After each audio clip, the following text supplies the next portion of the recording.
Now, there's been chaos on global markets overnight on a scale not seen since the depths of the COVID pandemic.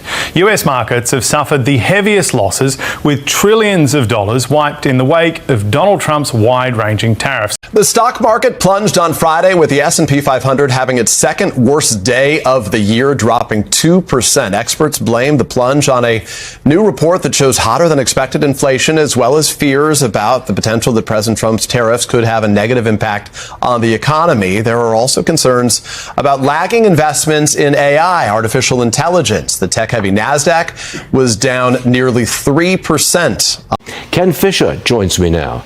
Ken, pull it out right out there. Who are the winners and the losers of these tariffs? Who are they going to be?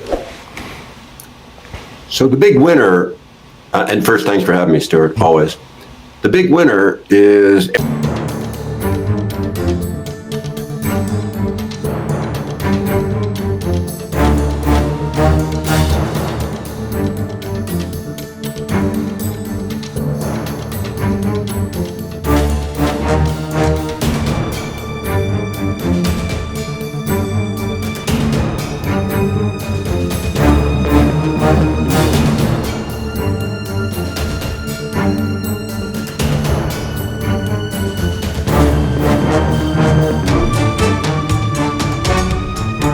Tonight on Live News 16, an economic firestorm ignites in Washington as President Donald Trump unleashes a tariff tsunami that rocks Wall Street, disrupts global markets, and leaves millions of Americans on edge. The financial world is in turmoil, the stakes higher than ever, and the clock is ticking. Stock markets are in freefall. Companies are scrambling to assess the damage, and ordinary Americans are wondering what this means for their jobs, their wallets, and the future of the economy. Is this the dawn of a trade war revival or a full-blown financial catastrophe? Is America heading toward economic revival or devastation? The global economy holds its breath as the White House doubles down. Buckle up. We break it all down with exclusive insights, expert analysis, and a look at what this means for every American. What happens next could define a generation. But first, if you haven't subscribed to our channel yet, hit the subscribe button and click the bell icon to stay updated with the best political analysis from Live News 16. The numbers don't lie. Over $2.5 trillion wiped out in a single day. The S&P suffered its biggest loss in 5 years, and the markets bled red like never before. Investors are in panic mode, and economic analysts are scrambling to assess the damage. This wasn't caused by war, disaster, or a pandemic. No, this was self-inflicted, a consequence of a high-stakes economic gamble that few saw coming so suddenly. President Trump's abrupt tariff hike was meant to liberate America's trade system, according to the administration, but instead it's plunged the global economy into chaos.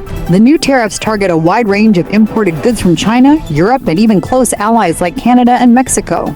The White House insists that this will force companies to bring jobs back to American soil, but in the short term, businesses are struggling to absorb the skyrocketing costs. Trump compared it to major surgery, claiming the markets and the country will boom after the pain. But investors? They're not so sure. Billionaire hedge fund managers are warning that if this trade battle escalates, the ripple effects could cause economic downturns on a scale not seen since the 2008 financial crisis. Companies are already cutting costs, and some are even planning layoffs to manage their rising expenses. Is this truly a necessary correction or a reckless economic blunder? As economic shockwaves spread, the administration's messaging is in disarray. Vice President J.D. Vance says, "We're feeling good." Commerce Secretary Howard Lutnick claims this is only the beginning, suggesting that even more aggressive measures could be in the pipeline. Meanwhile, Trump's own top advisor Peter Navarro insists this is not a negotiation, signaling that the White House has no intention of backing down despite mounting pressure from business leaders and global markets. But then, in a turn of contradiction, President Trump himself tells reporters that these tariffs are merely a bargaining chip. So, which is it? A deal in motion or a declaration of war on global trade? The mixed signals from the administration have left both domestic and international markets in uncertainty. CEOs and economic leaders are demanding clarity, but the White House remains as unpredictable as ever. Even within Trump's inner circle, disagreements are growing. President Trump is taking this economy in a different direction. He ran on that, he promised it, and now he's delivering. And yes, this is a big change. I'm not going to shy away from it, but we needed a big change, Lawrence. We cannot keep going down the Joe Biden globalist pathway where we have $2 trillion of peacetime debt and deficits. We have manufacturing disappearing. That is not working for Americans. We've got to take this country in a different direction.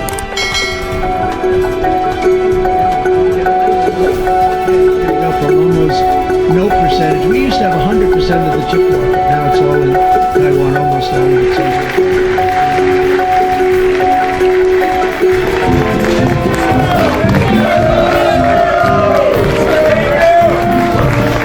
This is the reordering of global trade, right? That's what's going to happen. But the world should stop exploiting the United States of America. Let our farmers sell their products. Let our ranchers sell their products. Allies and adversaries alike are looking at everything you're saying right now about whether there's room to negotiate on these tariffs before they announce what they're going to do.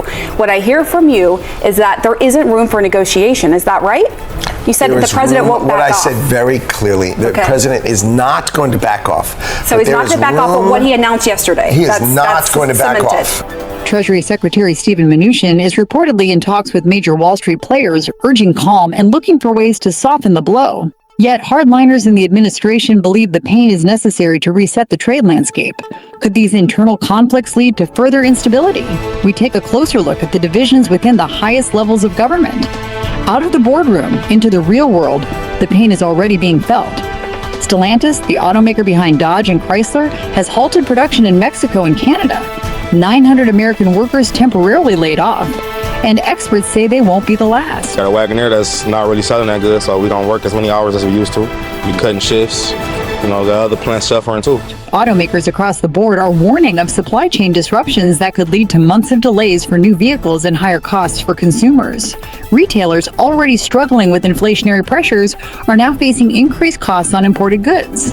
Electronics, household appliances, and even everyday groceries are set to see price hikes within weeks. Families living paycheck to paycheck are bracing for even tougher times. Experts are warning that a prolonged trade standoff could lead to recessionary conditions, with job losses extending far beyond the manufacturing sector. What does this mean for small businesses?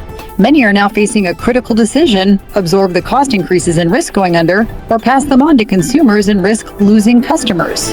Either way, the fallout is immediate and widespread. The administration's bet is that in the long run, domestic production will rise. But at what cost to the American middle class? The political fallout is brewing. Republicans are rattled. Allies are furious. Critics say Trump's inner circle is dangerously disconnected from reality, with some officials making policy decisions via encrypted chat apps, discussing economic and military action with zero accountability. National security in chaos. And who's influencing policy? Far-right activist Laura Loomer met with Trump just days before multiple National Security Council staffers were fired. Are loyalty tests shaping economic policy? Some insiders fear that decision-making is becoming more about personal alliances than sound economic strategy. With the 2026 midterms looming, could this gamble cost the Republican Party control of Congress? America, the people get to decide how their taxpayer money is spent. Elon Musk does not get to decide. Trump promises this as a reset, a rebirth of American manufacturing. But experts, including Wall Street veterans, say the math just doesn't add up. Some economists argue that while tariffs may create short-term leverage, they don't account for the interconnected nature of global supply chains.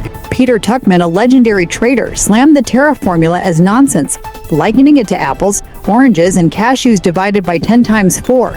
Billions are vanishing, and still no clear roadmap from the White House if prices surge while wages stagnate. Trump's bold gamble could trigger an economic freefall, leaving Americans worse off than before. Trump's base remains loyal for now. They wanted disruption. They voted for chaos. But will that loyalty survive if job losses, growing grocery bills explode? For years, Trump's brand has been built on defying the establishment, pushing back against globalism, and taking on what he calls rigged trade deals. His supporters have stood by him through countless controversies, believing in his promise to rebuild American industry and restore economic independence. But now, as financial pain becomes real for everyday citizens, cracks may start to appear. Strategist Kristen Soltis Anderson warns voters aren't patient, selling long-term pain for long-term gain. In a 2-year election cycle, that's a hard sell.